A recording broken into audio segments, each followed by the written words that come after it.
Hi everyone, it's Cass. Welcome back to my channel. Wow. I've already tried filming this video and it turns out I didn't actually press record, which I totally love for me. I had the audio recording, didn't have the video recording, so that's cool. Anyways, welcome back to my channel. Today I thought I'd do something fun, which is going to be my 2023 fountain pen collection video. It is now almost going to be the month of December, and I made two huge purchases on Fountain Pen Day, and so I don't plan on purchasing anything more in the month of December, even though it's Christmas time, but Fountain Pen Day was really like my fountain pen Christmas. And so I feel comfortable saying like this is going to be the state of the collection for 2023, and this is just a good chance for me to like visually catalog what my fountain pen collection looked like at the time. So I think that'll be really fun for me to share with you all. There are going to be a few pens in here that I am willing to let go of.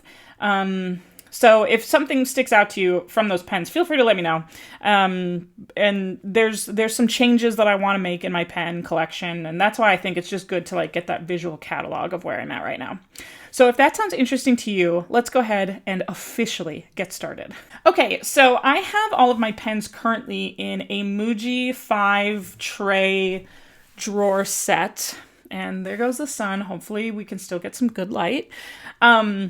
And this was something that I created for myself this year because, to be honest, if you can see this top row, it was really wanting to show off these two pens and not have them live in the darkness that is a pen case, that prompted me to create my pen display case.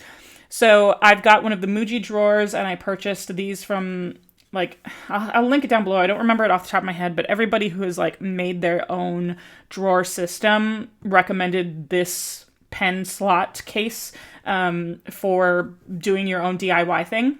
So I can link that in my description bar below if you are also interested in doing this. So it was a relatively easy DIY if you also want to display your pens like this. So I have them all in drawers by category, and the top row is, I mean, it's just like a liquor shelf. It's just like the bar. This is the top shelf. This is the top shelf of pens that I wanted to show off to the world. And this also includes the two pens that I purchased on Fountain Pen Day. So I thought we could get started with those. Now, I've got my,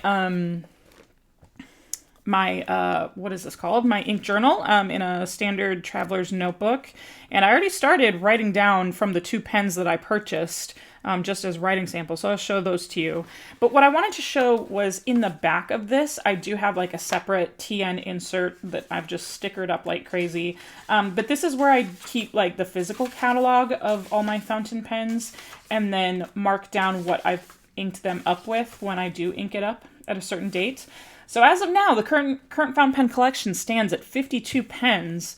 My husband asked me, what am I going to do if I get more than, I can fit in my trays? And I said, well, just some of them are just going to have to go back in the pen cases. I don't know what to tell you. All right, so let's get started. I want to start it off with this particular pen. So this is one of the fountain pens that I was able to purchase on Fountain Pen Day. And Fountain Pen Day, like I said, was like my fountain pen Christmas. And part of that was because I put in an order for two very, very special pens because I had enough credits from your support for you all utilizing my affiliate links. So I can't thank you enough for like showing support to me in that way when there's so many creators that you could be supporting out there. So thank you so much. I was able to purchase this from SHELLY utilizing some of the credits, and then it was on sale for Fountain Pen Day. So the amount of price that I had to pay out of pocket was very, very small in comparison to the price of the actual pen.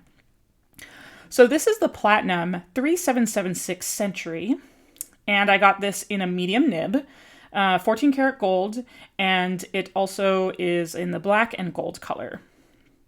Now, I'm not going to lie. When I first purchased this, I was worried that I was like, is this too basic? Is this too, not flashy enough, not exciting enough?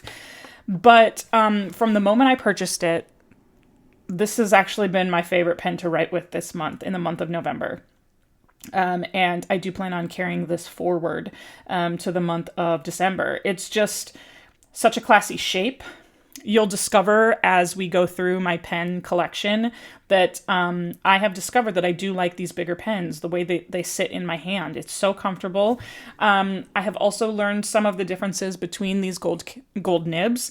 This one is a little bit more stiff than other gold nib pens, and I've just enjoyed that writing experience. So I gave a little test in the filming session that didn't actually happen. I currently have this inked up with Diamine Writer's Blood. And I think this is just like a good ink in a finer nib because it's so wet. And a lot of times when I try and write with these kinds of like dark burgundy red brown inks, I'm having a hard time finding a pen to like match the mood. And I think for the holiday season, this black and gold combo with this color ink is really, really lovely.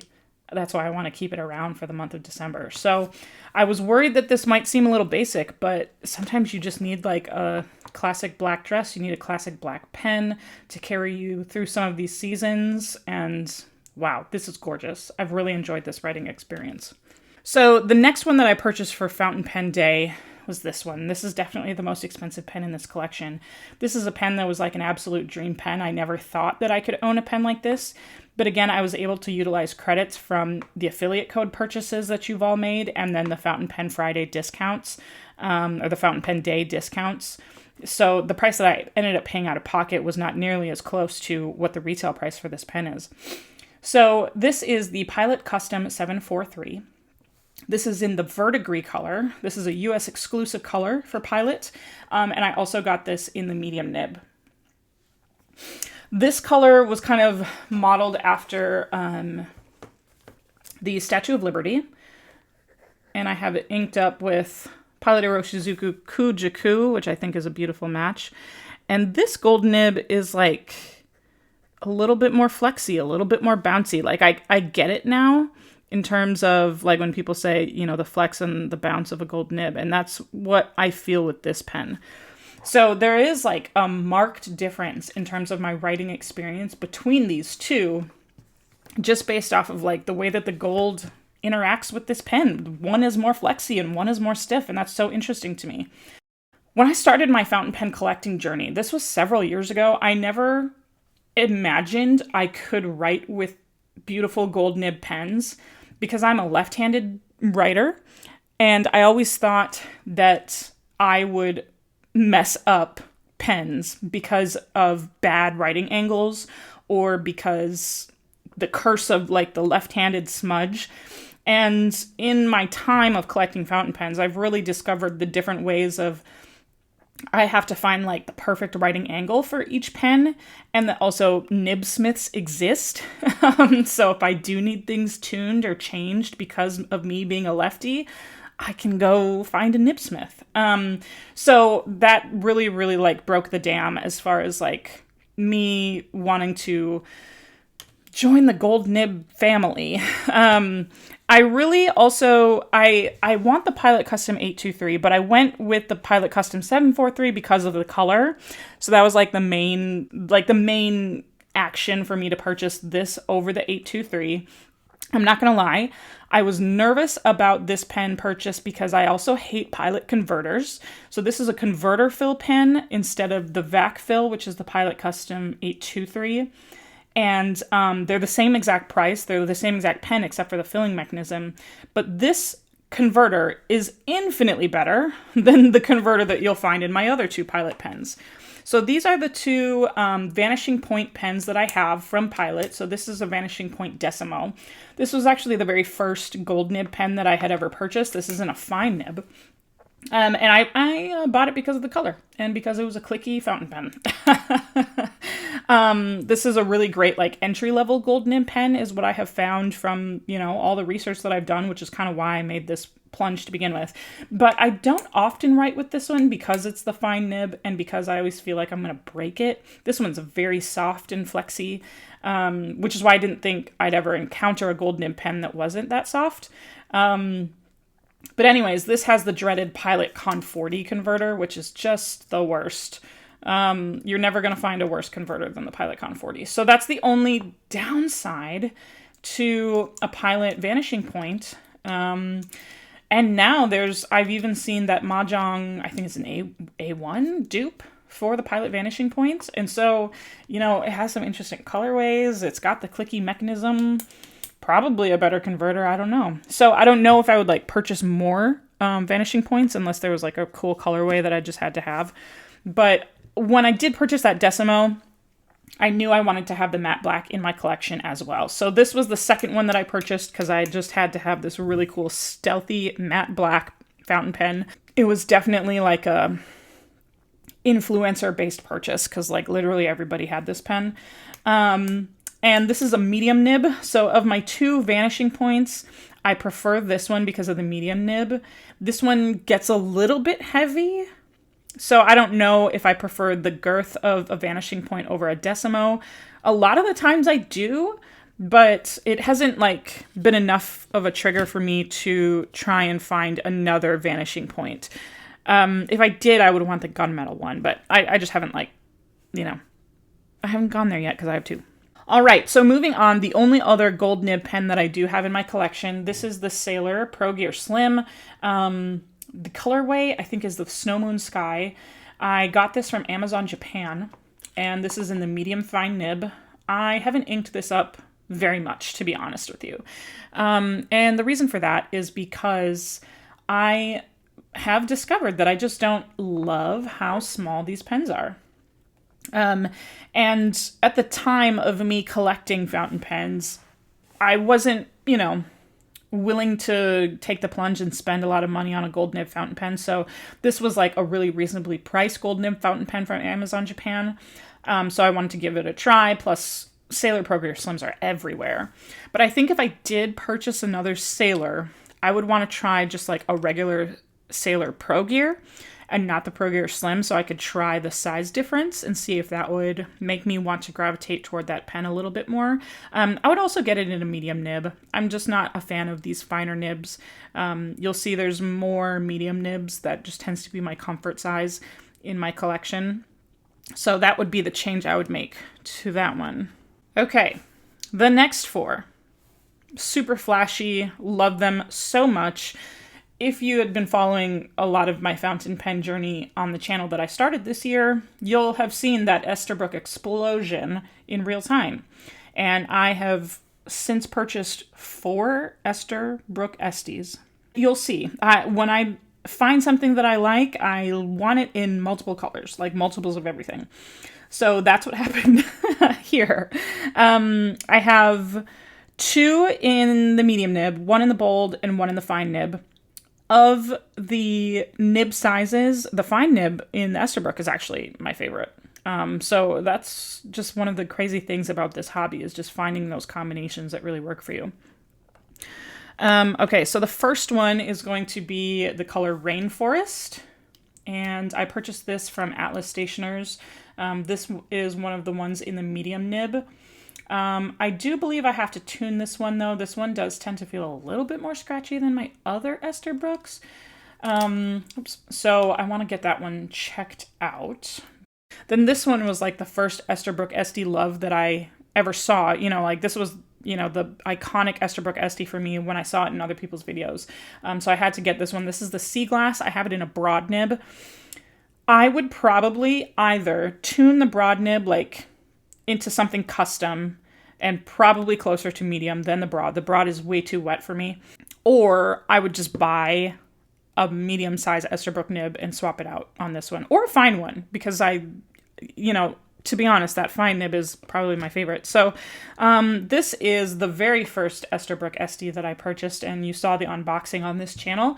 And this is really what started it all. And I haven't wanted to unink this pen really ever. I've basically been playing with this pen since August. This is the Esterbrook SD in Petrified Forest in the fine nib. This is what started it all. This is how I discovered I really like this cigar shape. I really like this length of pen. It just feels so comfortable to me. And the beautiful thing about these Esther Brook SDs is they have that cushion cap mechanism, so your pen doesn't dry out. Like, this is why I've been able to have such a beautiful pen going for so long, is I don't ever feel like my nib is drying out. I love it. And then the most recent one that I purchased, this one I think, now I don't remember which shops I got them all from. Not that it matters, but it was basically, I went back and forth between Atlas, Goulet pens, and I think Anderson pens maybe, for these Esther Brooks. And the only reason why I purchased from so many different shops was basically because they had the color combination and the nib size that I wanted. That was really what drew me to it. But this is the last and most recent Esther Brook SD into my collection. So this is in the Botanical Garden in a medium nib. I've had this inked up with Pilot Shikiori, no, not Pilot Shikiori, Pilot Iroshizuku in Shin Kai. It's a very, very, very, this has been like my daily writer. Beautiful pen. If I were going to purchase one more, because yes, I do have my eye on another one, it would actually be the Punch. It's so beautiful, so bright, and so stunning. And I would have to sell another pen in my collection in order to purchase that one, basically. All right, then the other explosion that happened this year were the Banu pens. And I unboxed this one live on the channel, and you saw me just absolutely fall in love with this pen. It exceeded all of my expectations. I've never had a bad experience writing with this pen. So this is the Banu Euphoria in the Iced Caramel Latte color. This is a Goulet Pens exclusive, and this is one that I had my eye on for a while. And when that restock email came around, yeah, I ran out and purchased it. So I love this pen so much.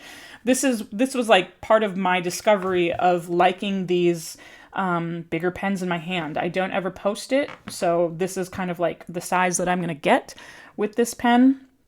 It has a very, very comfortable grip section just because of the length of the grip section. I've just never been disappointed with this medium nib.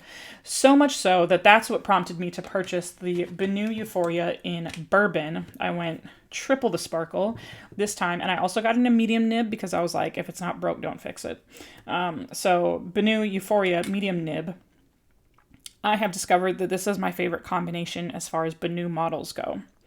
So we are here with two pens that I have tried from Banu. Don't love it as much as the Euphoria, and I would be okay with letting these two go to fund other things, but really these are just not pens that I think I would like to keep around like long term. So I purchased this one. This is the Banu Briolette in Luminous Amber. I wanted to try something a little bit more petite, but just like with the Sailor Pro Gear Slim, this pen size isn't love for me. The other thing was the step down. Wow, the step down is so uncomfortable for writing sessions for me. That came as a shock to me because I was like, wow, I love the Euphoria writing section, grip section so much, but I didn't think my hand would hit that step down as much as it does. And it really does. And so that's been the deal breaker for this pen for me. So I'm willing to let this one go from my collection. This is in a medium nib. And then this one's kind of a maybe. I'll let this one go. This is the Banu Talisman. I got this in the Peacock Ore. And same exact grip section as the Euphoria. Same exact nib size, it's like a medium or a number 6 nib, but I got this in the fine. And so when I first got this pen, this leaked everywhere, and I'd really have to do some investigating and looking into this pen before I decide on its future in my collection. I don't love the fine nib for Banu as much as I love the medium nib. And this is actually a Schmidt number 6 fine nib. So if I can swap this nib size out, maybe I would be able to get a medium nib. I think you can swap these out. I'll have to take a look. So I do like this size of pen. It's just a little bit smaller than the Euphoria. Comes in beautiful colorways. Yeah, went for like maximum sparkle here. And so that is my top row. Okay, remember when I said if I find something I love, I have to have it in multiple colors? Well, welcome to my TWSBI Eco collection, or just my TWSBI collection in general. There's one TWSBI that I have that does not fit in this drawer, and I'll share that later. But as you can see, the bulk of the pens in here are all of these TWSBI Ecos. So I guess when it comes to my fountain pen journey, it was the TWSBI Eco that really brought me back to the fold. And then the obsession grew with trying to collect as many colors as I could. I had purchased, maybe in 2015, my very first fountain pen, which was a Lamy Safari. I do still have it, but it wasn't love. It was 0% love. And that was before I even really understood anything about fountain pens. So that experience was like really scratchy, didn't love the ink. I had only purchased like the ink cartridges, never really wanted to delve into converters or trying out different ink colors and combinations and the things that really make fountain pen usage fun. So it just left a bad taste in my mouth. Also, the way that the Lamy is kind of held in your hand, I thought I couldn't write with a fountain pen. That's really what started this like myth for me in my head that as a lefty, I was doomed to never be able to write with cool writing instruments. The surge picked back up again because, you know, we were like mid-pandemic and I had been watching tons of videos on YouTube. And it really was the TWSBI Eco in Jade. This was the birthday present that I got for myself that year that kicked everything off again. Like this whole rest of my fountain pen collection has everything to do with the good experience that I got from this pen. So this is the TWSBI Eco Jade. I have it in the fine nib. And then I immediately went out and bought this one. TWSBI Eco Lilac in medium. I think then I rushed out to get this one, maybe? The Eco Tea in mint. And then I immediately went out and purchased Eco Tea Rose Gold White and Smoke, because I couldn't not have the two of them. It's going to be very, very hard for me to resist that cream rose gold one. But I have this one. So like, that's what I'm trying to tell myself is like, I don't need the other one, but dang, is it pretty. Then I wanted a clear pen because I love demonstrator pens.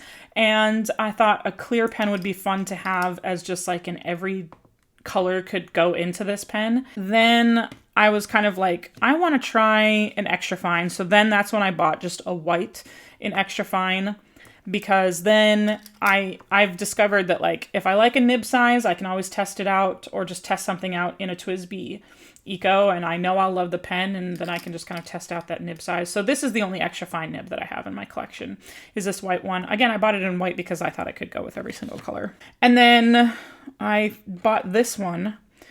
This is the TWSBI Eco Pastel Pink. I currently have it inked up right now. Almost done with it. I think this is the Robert Australis Rose.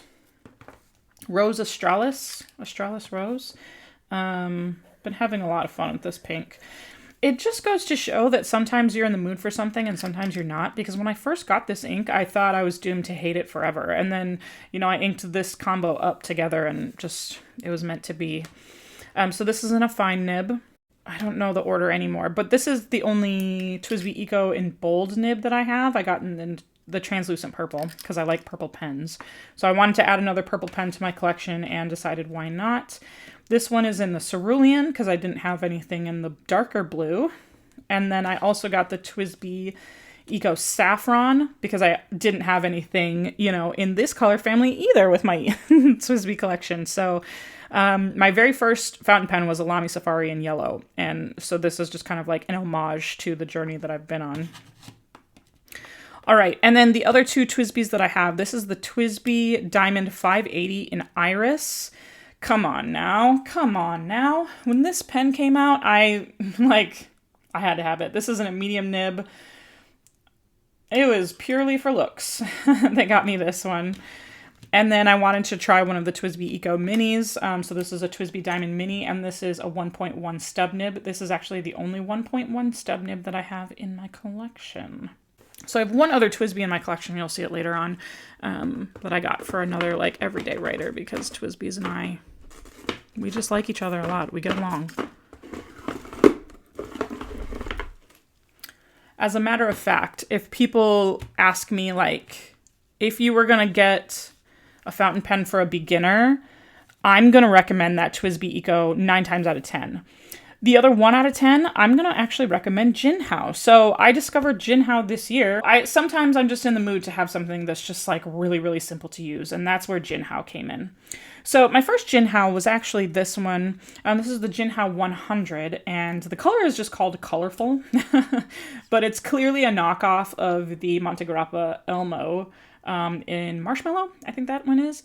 So I got this in a fine nib. This was really just to satiate my lust for Monte Grappa, because that pen is easily 10 times the cost of this one. This one isn't love. This one definitely feels like it was made from budget materials, because you see me spinning the finial around. It does always feel like it's gonna come undone when I'm writing with this one. So it's not love with the Jinh 100, but it's a $20 pen, so I'm not mad at it. And then I purchased the Jinh 159 in 2 separate colors. So this is the ivory with the gold trim.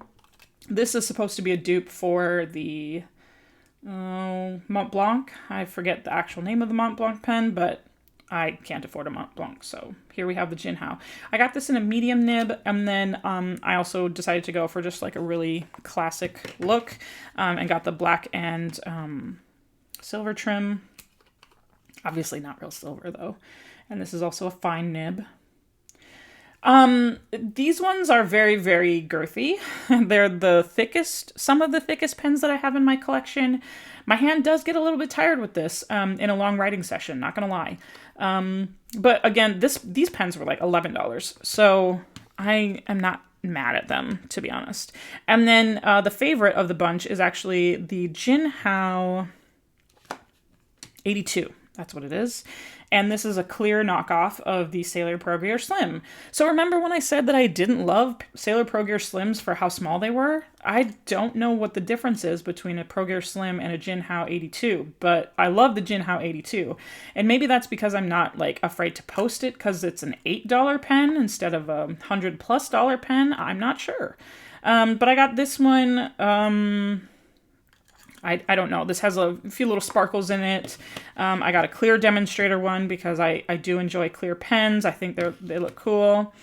This one is to try and prevent me from purchasing a Sailor Pro Gear in Grateful Crane. God, with the rose gold. Oh, so pretty. That's like a dream wish list pen. So I got a light blue Jinh 82. Just to satisfy that urge. And then I got this like brown with sparkles one, because when I bought this one, it was in the fall. So I was like, let's get you a brown pen.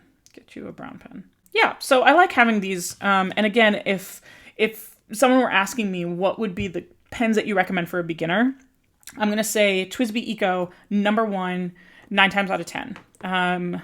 Because I like the clear demonstrator. It's so easy to use, so easy to fill, so easy to clean. They're very reasonably priced for a fountain pen. But if you didn't love that kind of filling mechanism, or if you didn't want to pay $30 for a fountain pen, that was just too high of a price to bring you into the fountain pen hobby, then I would say a Jinh 82. And the answer is, for the look of the pen, for the feel of the pen, they write really great. They're easy to clean, easy to knock around. But they also come with their own converters. So for the price of $9, you get a fountain pen and a converter, which sometimes when you're purchasing all of these other things, like a Kaweco converter is $6 just on its own.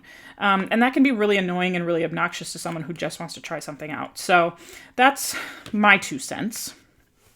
All right, now that brings me to the Kaweco collection. I have one missing. Where did he go? There he is. All right, found him. He was hanging out in my rickshaw case. Okay, this is my Kaweco collection. So I noticed right away that one was missing because that one is my favorite one. I started with the Kaweco collection when the Iridescent Pearl came out. So I saw, this was purely an Instagram buy. I saw someone on Instagram with this pen, pair it with Sailor Mono Haha. And I was like, I have Sailor Mono Haha. That is a perfect combo. And that is literally what brought me to this pen. So very lightweight, very easy to use, easy converter, but it's an obnoxious pen to want to collect because converters sold separately and clip is sold separately. So while the cost of this Kaweco collection, the Skyline collection, are relatively affordable, if you want to jazz it up, you're paying like a la carte for all of these things. So that's not something that I totally love. But anyways, that hasn't stopped me. I got the mint one next. This is also in a fine nib. And I really do enjoy, like, yes, they're tiny, but when you post them, I don't know, they're fun. They're just fun to have around. Then I got the lilac. I was in a very pastel mood because these were the first 3 that I purchased. And I love purple pens. I wouldn't say purple is my favorite color, but I love a purple pen. Blue is my favorite color, but I don't have that many blue pens, which is really funny. I don't know. Blue pens to me seem like they're kind of basic. I don't know. Then I would go with this one. I'll show off this one. This is the Kaweco, like traditional Kaweco Sport with the gold plated nib.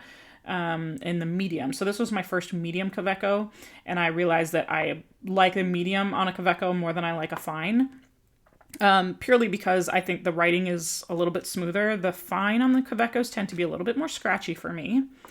So then I purchased, once I found out that I loved mediums, that's when I purchased this Kaweco AL Sport. So this is an aluminum Kaweco Sport in the Vibrant Violet, because I love me a purple pen, and because this one is significantly more than a regular Kaweco, I wanted to be sure of the nib size. So I got this in a medium. There's also the Iguana. Is it the Lagoon?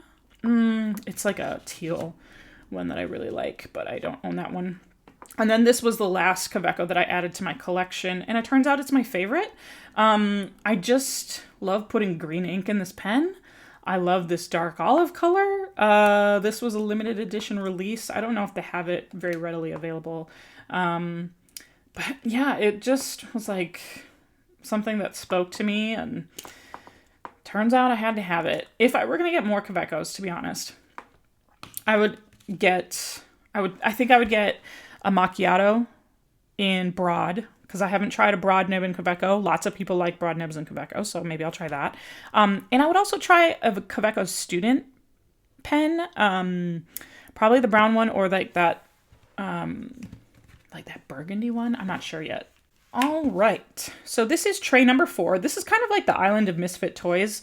Not because I don't love these pens, it's just like I don't have as many of these pens as I do of the other ones. So I just kind of like made a separate drawer with pens in this category where I just didn't have that many from this particular brand. Let's go here first. I purchased this one first. So this is an Opus 88, and the pen is the Omar. And this is the clear demonstrator, and I love a clear demonstrator pen. This is my very first eyedropper fill pen. Okay, I honestly purchased this pen because Chris Sains is a big Opus 88 fan.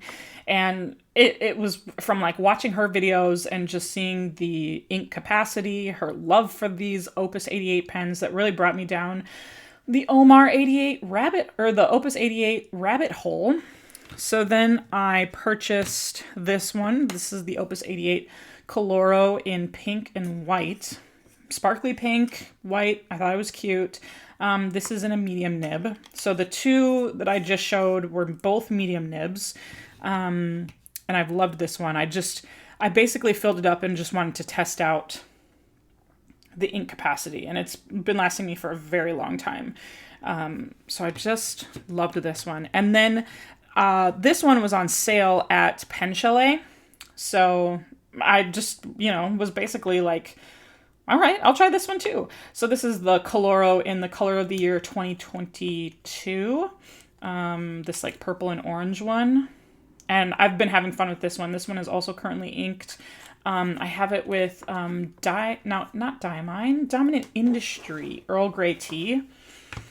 It's a fun combo. And I've been discovering that Dominant Industry is just like a super wet ink.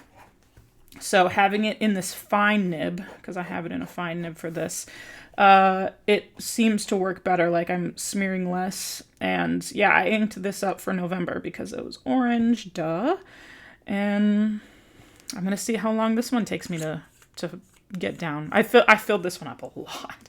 It's only like halfway full, but it's going to last me a long time. So if you want pens that are like good value for your ink levels, check out the eyedropper ones. Okay, then this was a pen that I also purchased on sale. This is a Conklin All-American in the matte black with a rose gold Omniflex nib. I don't love this one, not gonna lie. And I don't know what to do about it because I don't see a lot of people gravitating toward Conklin, so I don't even know if it would be worth it like resale wise.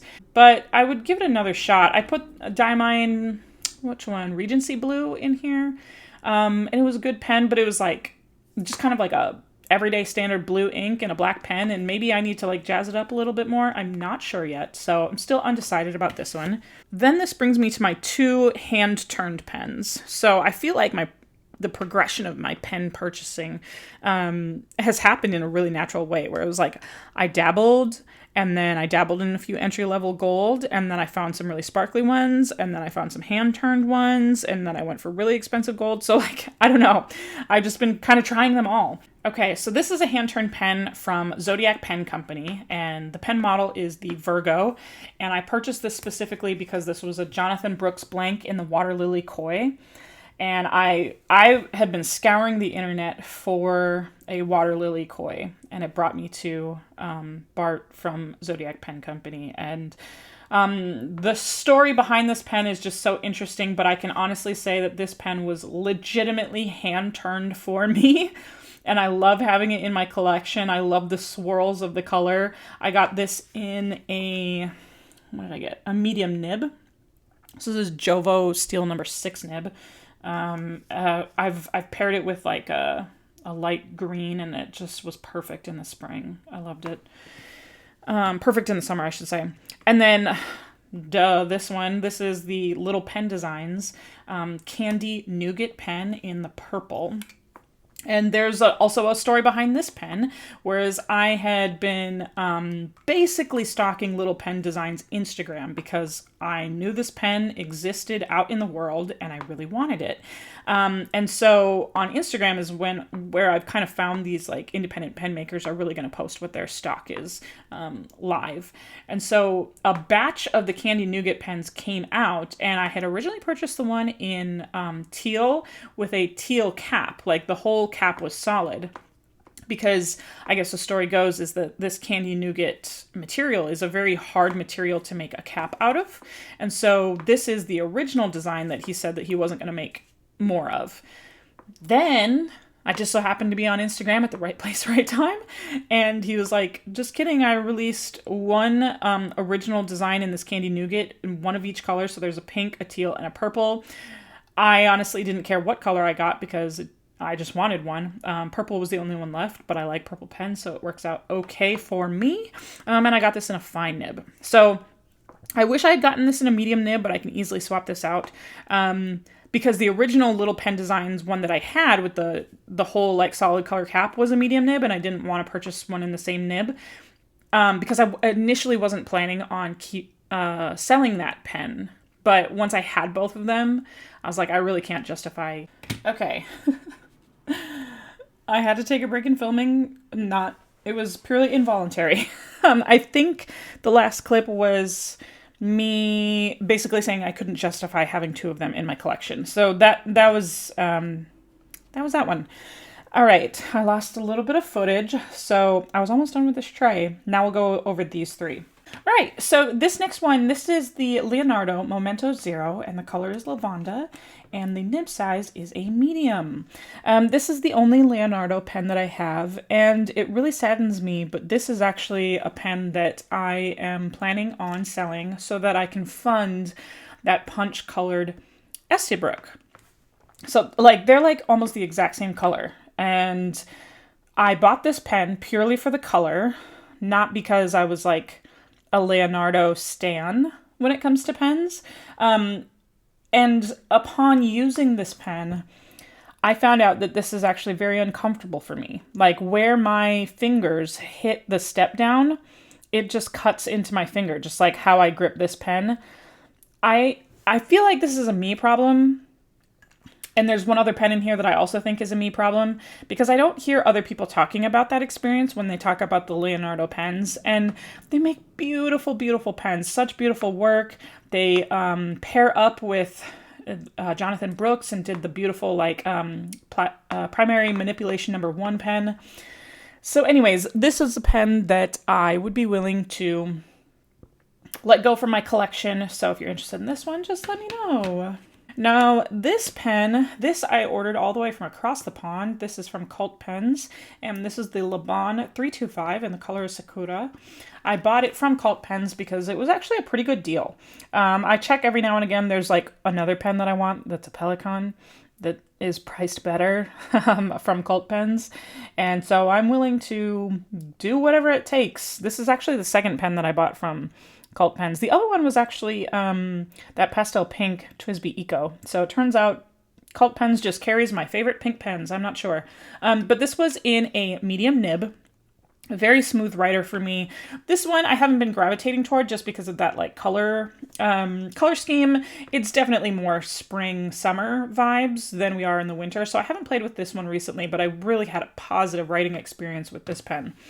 Now, the next one is the other pen that I do think is like a me problem, and I'm just not sure what I'm going to do with it. Like, I don't know if I'm going to sell it on or bring it to get tuned somewhere. I'm just not sure. But this is the Le Bon Rosa, and the color is in lilac. I unboxed this on my channel, and it was honestly so disappointing, and I think you all saw that if you watched that video, which is just a shame because this is such a beautiful pen, and I bought it because of the color. Like, let's get real here. But the reason why I think this is a me problem is that I have to hold my hand at a very certain specific writing angle to even get this to work for me, and it's at a writing angle that is not natural and not comfortable for me. And I've seen other people with this pen say that they don't have that same experience, so I just don't know if that's like the curse of being left-handed or if this particular nib needs to be tuned. So, you know, I'm still undecided about what I want to do with this pen. Okay, now we are at the last drawer in my collection where I have the one final TWSBI. This is a TWSBI Mini, Diamond Mini in black. And I got this just to house my black ink, Diatramentus Document Black, because I know that TWSBIs work very, very well for me. And this is a fine nib. I know the TWSBI fine nib works very well for me. So this one is kind of like perma inked up with my black ink. And I bring this every day to work with me. So that's the final TWSBI that I have in my collection. And then here's my Lamy collection. So this was actually the very first Lamy that I purchased back in like 2014 or 2015. This is a Lamy Safari in yellow, in medium. Back when everybody was planning with Filofax personal rings and getting Lamy Safaris, I fell into that rabbit hole. And I was very disappointed in this writing experience because the Lamy Safari and the Lamy, just like this model in general, is just kind of designed to be able to like give yourself like proper writing grip and proper writing angle. Well, I already write like this. Like, that's never been the issue for me, but it just felt like, again, when I purchased this pen, I didn't know anything about fountain pens and didn't know that I did have the power to like adjust my writing angle. And I do tend to get a better writing flow if I write with an overhand as a lefty. So this actually turned me off from fountain pens for a very, very long time. I purchased this one, and then I also purchased this fluoro green. This was like a special edition color. This is a fine nib. I don't even have a cartridge in it. I don't, you know, I keep it for like nostalgia's sake. It's not really a pen that I gravitate toward, but I decided to give Lamys another chance. And so I did. I got 3 more Lamy Safaris in these like cool special edition colors. I thought they were fun. Convenient to have like just like a little knockaround pen. So that's kind of like the role that Lamy Safaris tend to play in my collection. And then I discovered the Rose Gold Lamy LX. This is in a medium nib. This one writes, I don't know why, this one writes so much better. Like, is it the black nib? Is it that it's the medium nib? I'm not sure. Is it just playing games with my head and playing tricks on me because it's a more expensive version. I'm not entirely sure, but I prefer the writing experience of the Lamy LX as well as the Lamy Vista. That's also a black nib. Again, don't know why. This one seems to be writing better than those silver tipped ones, and they're all steel nibs. Then I have the Cosmic AL Lamy, what is this called? Lamy, wow. Why can't I, it's not the Lamy LX. It's basically an aluminum Lamy Safari. Why can't I remember what it's called? And then I saw this colorway in carbon, and I purchased a broad nib for this one. I wanted another broad nib, and I wanted it in a pen that was just kind of my like knockaround pens, because I don't really gravitate toward broad nib that much. And so I thought this colorway was pretty cool. And then I purchased the nib unit separately. I think I got this from Goulet Pens. I purchased the nib unit separately and put a broad nib on this one. So it doesn't automatically come with broad as an option because this was like a limited edition color. But I just, all Lamy nibs are interchangeable. All right, wow, this video went for so much longer than I thought I would. I had the first round didn't even record, and then 75% of the way through the second round of filming, then my phone shut off because I ran out of storage space, so I had to take a break and free up storage space on my phone. So anyways, we are here. We made it. And I just thought it would be really cool and really fun to share with you all just the state of the collection as it currently sits as we finish out 2023. I think I might do a separate video on my fountain pen wish list. And if you think that sounds like something that you'd be interested in, feel free to put that in the comment section below. Let me know what you think about my current collection. And if there were any interests in those fountain pens that I had mentioned, if you have any interest in either of those two, just let me know. No rush or anything like that, but those are two pens that I'm willing to let go out of my collection. Other than that, follow me on my social media if you'd like. Twitter and Instagram. And if you like, comment, and subscribe to this video, that definitely helps my channel to grow. Otherwise, you know how these videos end. I will talk to you later. Bye.